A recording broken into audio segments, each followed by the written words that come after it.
शिरीष घाणेकरचा काय संबंध आहे या घराशी? का नाव घेतलं त्याचं? का मला म्हणालात जाऊन त्याला विचार तुझ्या अस्तित्वाबद्दल?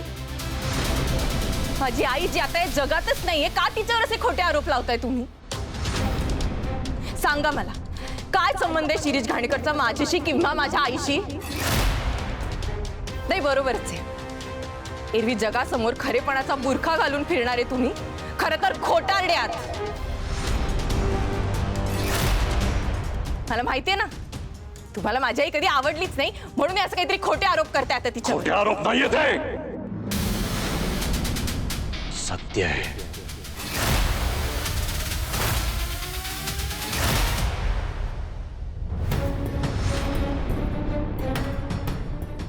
माझ्या आयुष्यातली एकमेव हार म्हणजे शिरीष घाणेकर. पाठीत सुरा खुपसणारा तो हात शिरीष घाणेकर. मैत्रीच्या नावाला कलंक शिरीष घाणेकर. खूप विश्वास होता त्याच्यावर, त्यांनी काय केलं? विश्वासघात. आणि या सगळ्याला साथ होती त्या बाईची. गेले कित्येक वर्ष त्या बाईच्या आठवणी पुसून टाकण्याचा प्रयत्न करतोय मी. खूप प्रेम होतं तुझ्या आईवर, जीवापाड प्रेम करत होतो, पण तिला कदर नव्हती माझ्या प्रेमाची. आजही तिचं नाव घेतलं ना की काळासाहेब सरकन मागे फिरतो. त्या काळात मी यशाची एक एक पायरी चढत होतो, समाजकारणात सक्रिय होतो, लोकप्रियता होती. विश्वंभर राजे शिर्के राज्यातल्या राजकारणाचं एक मोठं नाव अशी माझी ओळख बनू लागली होती. जनसंपर्क वाढवण्यासाठी मी सतत दौरे करायचो. दोन माणसांची मला कायम साथ होती, एक तुझी आई आणि एक जिवलग मित्र शिरीष घाणेकर.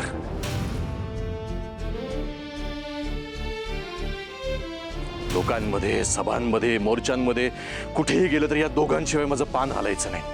एकीकडे माझं प्रेम आणि दुसरीकडे जीवाला जीव देणारा जिवलग मित्र. हे दोघं म्हणजे माझे दोन हात झाले होते. शिरीष फक्त मित्र नव्हता, सख्या भावासारखा होता तो. प्रचंड विश्वास होता माझा त्याच्यावर. तो जे काही करतोय ते माझ्या भल्यासाठीच आहे अशी ठाम समजूत करून घेतली होती मी. तो गैरसमज होता माझा. पण हळूहळू त्या दोघांमध्ये जवळीक वाढायला लागली. मलाही कळलं नाही. मी कामामध्ये व्यस्त असायचो आणि त्याचाच गैरफायदा त्या दोघांनी घेतला. माझ्या पाठीमागे त्या दोघांचं काय चाललं होतं ना, याचा मी विचारही करू शकत नाही.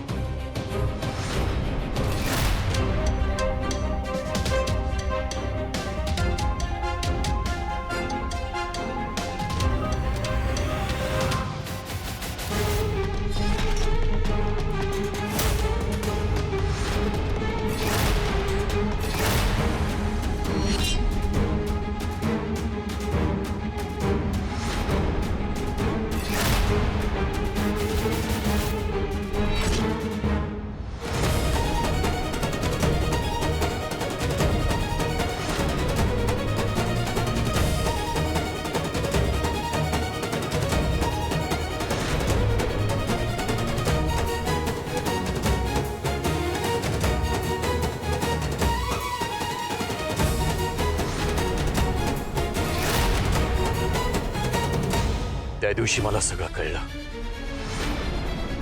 माझ्याच माणसांनी माझा विश्वासघात केला. जो व्यक्ती या घरामध्ये मानाने फिरत होता ना, खरं तर ती त्याची लायकीच नव्हती. मीच माझ्या पायावर धोंडा मारून घेतला होता. त्या क्षणी त्या विश्वासघाती शिरीषला मी नोकरीवरून काढून टाकलं, या घरातून आणि माझ्या आयुष्यातून कायमचं हाकलून दिलं. मी पोलिसात तक्रार केली, कोर्टाच्या पायऱ्या चढलो, पण नंतर कळलं तुझी आई त्या शिरीष घाणेकर बरोबर पळून गेली आणि तुला इथे माझ्याकडे सोडून गेली. त्या दोघांचीच मुलगी आहेस तू. त्यांच्या पापाचं फळ.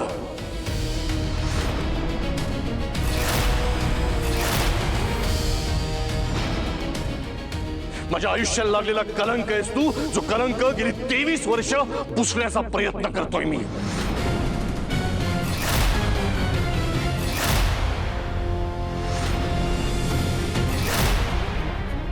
तुझी आई तुला आणि मला सोडून पळून गेली त्या शिरीष खाणेकर बरोबर.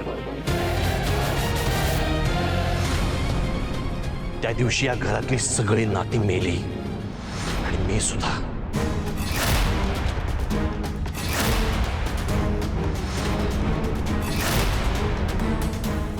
नंदा काय ना म्हणून आहेस तू.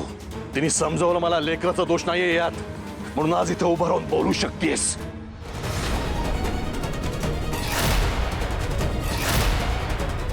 पण आज मला कळतंय रक्ताचा गुण बदलत नसतो.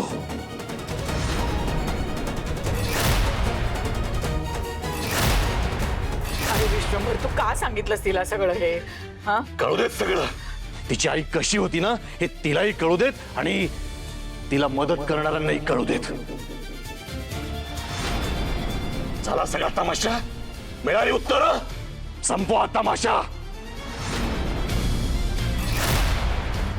या घरामध्ये 23 वर्षांपूर्वी शेवटची होळी पेटवली गेली होती. त्यानंतर या घरामध्ये कधीही होळी पेटलेली नाहीये आणि इथून पुढेही पेटणार नाही. लक्षात ठेव.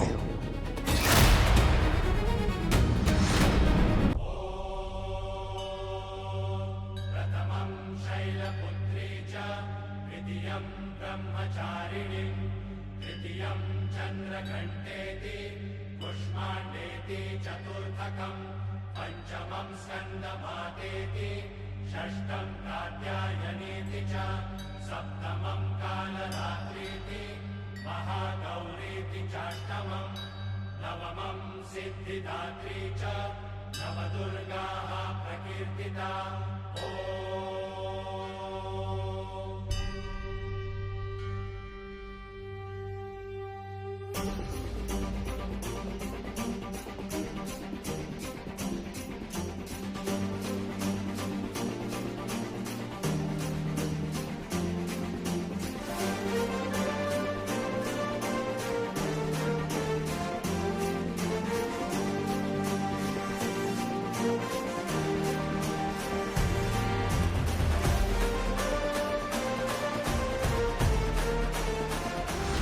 तेवीस वर्षापूर्वी मी जी कथा रचली होती त्या कथेचा रंग आज खऱ्या अर्थाने खुलून आलाय.